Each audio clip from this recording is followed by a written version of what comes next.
ओम नमो भगवते वासुदेवाय। स्वागत है आपका हमारे चैनल पर।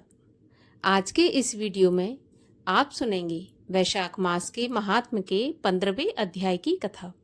इसके अलावा हमारे चैनल पर सभी प्रकार की व्रत कथाएं भी सुनाई जाती हैं, तो सभी व्रत कथाएं सुनने के लिए और हमेशा हमसे जुड़े रहने के लिए हमारे चैनल को सब्सक्राइब अवश्य करें, बेल आइकन पर प्रेस करें और आज की कथा अच्छी लगे तो लाइक करके शेयर भी अवश्य करें। तो चलिए अब शुरू करते हैं वैशाख मास के महात्म के 15वें अध्याय की कथा। 15वें अध्याय की कथा में पांचाल देश के राजा की कथा का वर्णन किया गया है। श्रुतदेव जी बोले, राजन, मधुसूदन भगवान के प्यारे पापनाशक वैशाख महात्म का फल और भी सुनो। प्राचीन काल में पांचाल देश में पुण्यशील और बुद्धिमान राजा भूरियश का पुत्र पुरुयश नाम का था। यह पिता के मरने पर राजा बना था। यह बहुत शूरवीर, उदार, धनुर्विद्या में बड़ा प्रतापी था।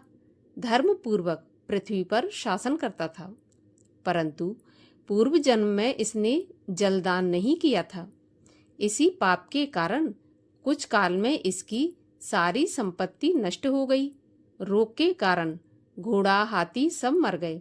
फिर राज्य में ऐसा दुर्भिक्ष पड़ा जिससे राज्य और कोष सभी नष्ट हो गए। राजा को बलहीन जानकर उसके दुश्मन सैकड़ों राजाओं ने उसके ऊपर चढ़ाई कर दी और पांचाल देश के राजा को युद्ध में जीत लिया। राजा पराजित होकर अपनी शिखनी रानी और सेवक गणों को साथ लेकर ऐसी पहाड़ की कंदरा में घुस गया जहां का मार्ग कोई नहीं जानता था। वहां बड़े कष्ट से 53 वर्ष व्यतीत किए। एक दिन राजा चिंता में सोचने लगा कि मैं कर्म और जन्म से शुद्ध हूँ। पिता की आज्ञा पालन, गुरु भक्ति एवं ब्राह्मण सेवा में तत्पर रहा हूँ। उत्तम कुल में जन्म लिया, फिर मेरे किस कर्म के कारण मुझे यह कष्ट देखने को मिला है। इस प्रकार सोचता हुआ अपने गुरु का ध्यान करने लगा। तब याज और उपयाज नाम के दो मुनीश्वर सर्वज्ञाता राजा के पास आए। राजा उन्हें देखकर उठकर खड़ा हुआ और भक्ति पूर्वक सिर झुकाकर उनके चरणों में गिर पड़ा।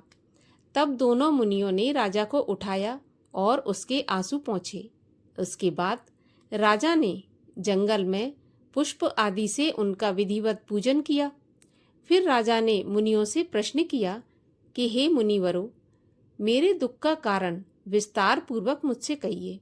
मेरे सत्कर्म करते हुए भी मेरी सारी संपत्ति नष्ट हो गई, फिर मुझे महान कष्ट क्यों भोगना पड़ रहा है।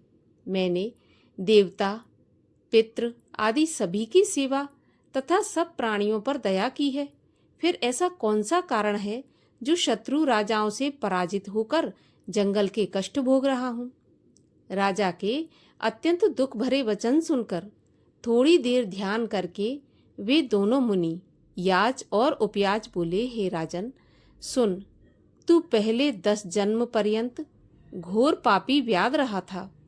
उस समय तू जीव मात्र की हिंसा करता था। तूने कभी भी विष्णु भगवान का नाम नहीं लिया, ना ही ध्यान किया, ना नमस्कार किया। हे राजन, ऐसे करते करते तेरे 9 जन्म बीत गए।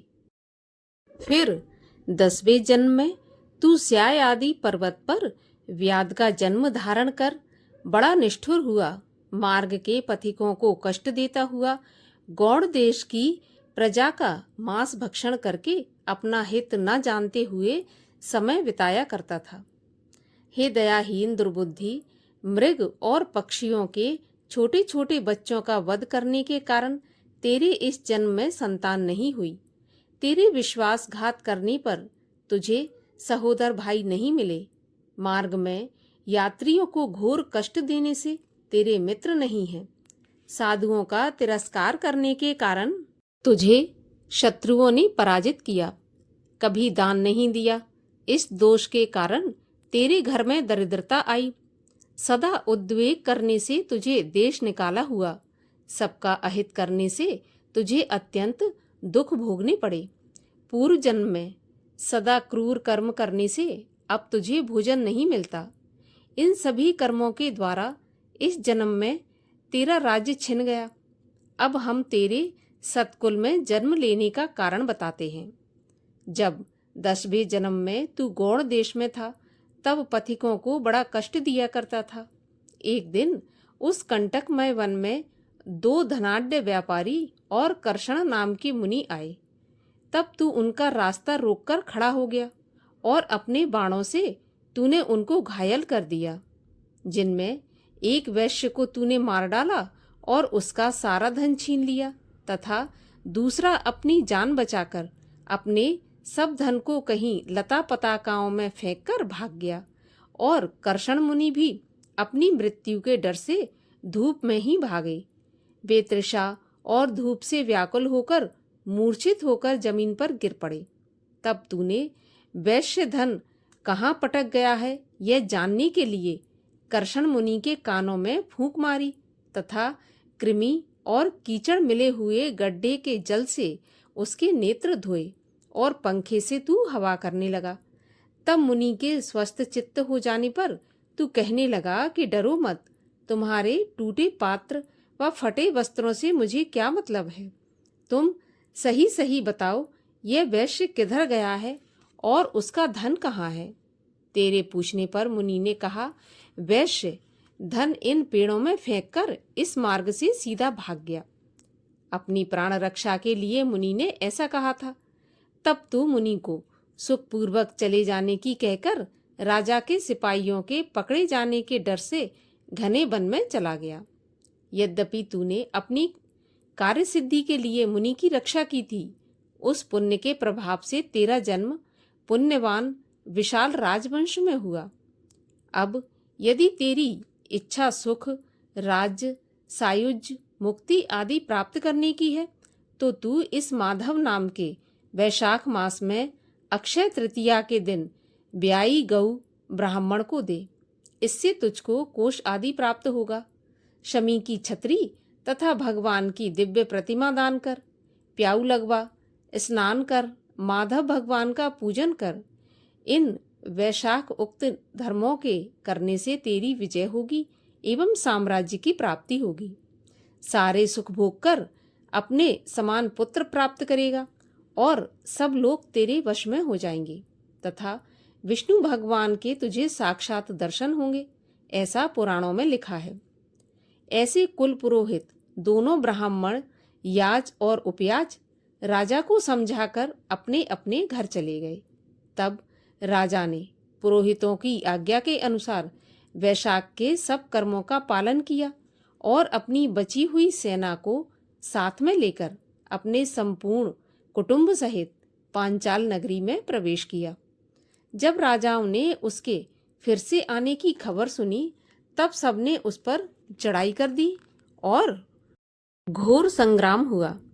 तब अकेले राजा ने उन सबको युद्ध में जीतकर अपने राज्य में 10 अरब घोड़े, 3 करोड़ हाथी, 1 अरब रथ, 10,000 ऊंट, 3 लाख गधे छीनकर अपनी पुरी में लाया और सब राजा उससे कर देने लगे।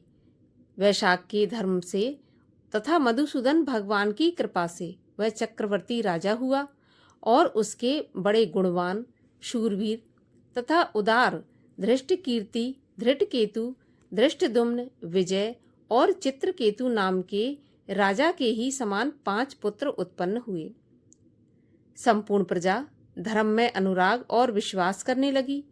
फिर पांचाल देश का राजा निष्काम चित्त हो मधुसूदन भगवान की पूजा के लिए सभी धर्म करने लगा, जिनसे प्रसन्न होकर मधुसूदन भगवान ने अक्षय तृतीया के दिन चारों भुजाओं में शंख, चक्र, गदा, पद्म लिए, पीताम्बर धारण किए, वनमाला पहने, लक्ष्मी तथा अनुचरों सहित गरुड़ पर विराजमान हो साक्षात विष्णु भगवान के दर्शन किए। उनके असहनीय तेज को देखकर राजा नेत्र बंद करने लगा। उसके बाद उनके दर्शन कर खुशी के मारे उन्मत्त हो गया और शरीर भी रोमांचित हो गया। इस प्रकार 15वें अध्याय की कथा का यहीं पर समापन होता है। इसके आगे की कथा सुनने के लिए चैनल को सब्सक्राइब अवश्य कर लीजिए और आज की कथा अच्छी लगी हो तो एक लाइक करके शेयर भी कर दीजिए। साथ ही साथ कमेंट में ओम नमो भगवते वासुदेवाय भी अवश्य लिखिए।